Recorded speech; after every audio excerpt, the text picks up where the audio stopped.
Is-sitt edizzjoni tal-Concours of Elegance qed tinżamm dis-sena fil-Hampton Court Palace li qed taraw warajja. Fil-fatt qegħdin fil-ġnien ta' dan il-palazz meravigliuż, il-kostruzzjoni tiegħu bdiet fl-1515, eventwalment kien wieħed minn żewġ palazzi li għadhom eżistenti ta' ir-Re Henry VIII. Fil-fatt saret estensjoni ta' ġonna ta' dan il-palazz biex jikkompeti ma' Versailles fi Franza.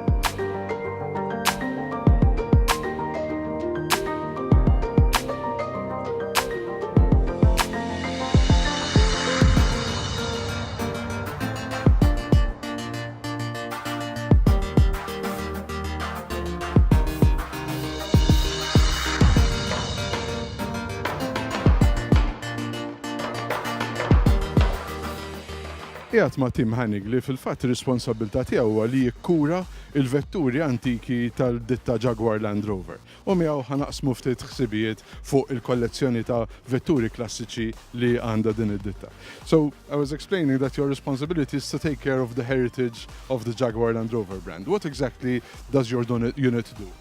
My unit is what we call Jaguar Land Rover Classic. We do cars, services, parts and experiences for anything that is older than or more than 10 years out of production. So anything from the very, very early times to XK8 Jaguars and Land Rover Discovery Series 2, that falls under our remit. And what we try to do is we try to help and support enthusiasts and owners out there with those cars to actually keep them on the road, keep them alive. So we do restorations, we as well do spare parts, and we always try to make sure that they can still run those and live the passion of old cars. Especially today with the world changing and going electric. I mean, these are going to be treasures in the future. I think they are crown jewels already. It's like, I had the honor to drive one of our D-types here today. It is just an incredible experience.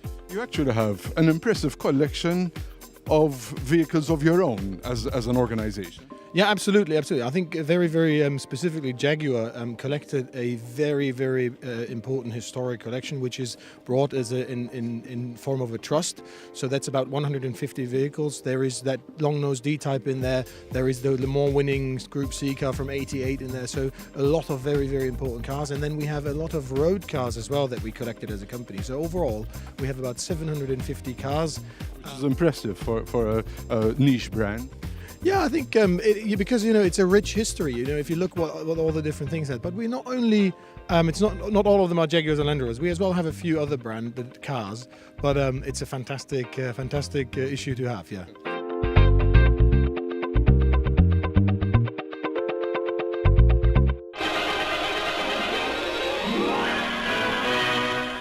The Le Mans 24-hour sports car race is a real battle of nations this year, and Italy and Britain are expected to provide most of the excitement.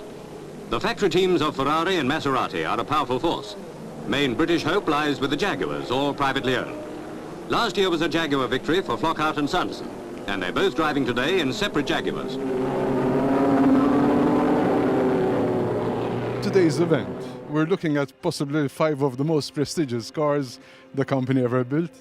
I think they absolutely are. I think what we have today is we have probably a lineup of cars that will very rarely ever happen again. Out of in 1957, Jaguar won Le Mans, but not only won it, it dominated it. Place 1, 2, 3, 4, and 6 was a Jaguar D-type. So the first 3 cars that you see here were the cars on place number 1, on place number 2, and place number 3. Then the third car is a Courier Cost car that didn't run in Le Mans, and the car to the very end is actually Jaguar's car, so our car, which actually ran in Le Mans in 1956. Where it got the fastest lap time but had fuel problems, so finished 6th, and it won the 12 hours of rims. So they are all absolutely original cars, have a fantastic history, and you have to think about what we call long-nose D-type.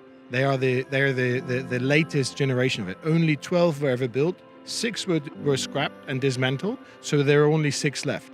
4 of those 6 are here. The other 2 are in the US, they couldn't make it, but 4 out of 6 existing cars in one spot. That is quite special.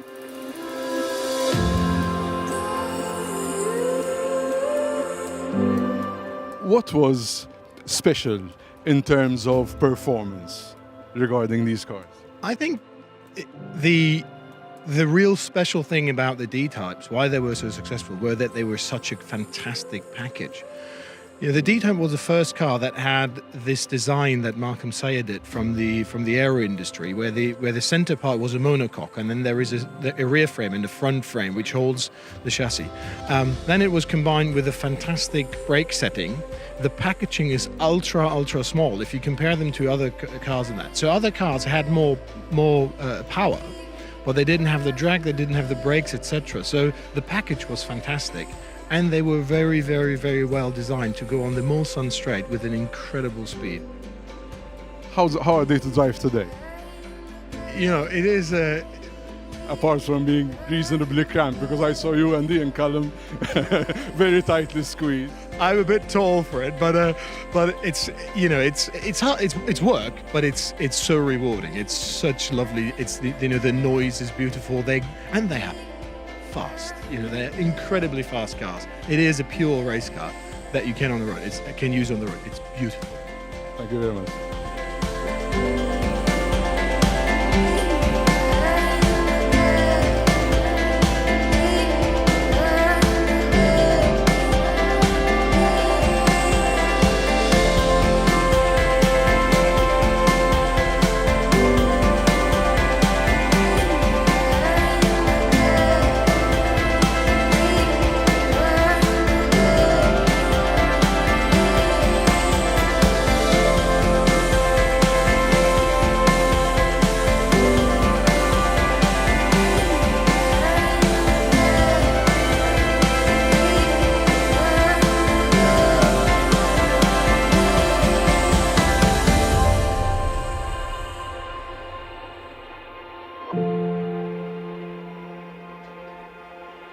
Thank you.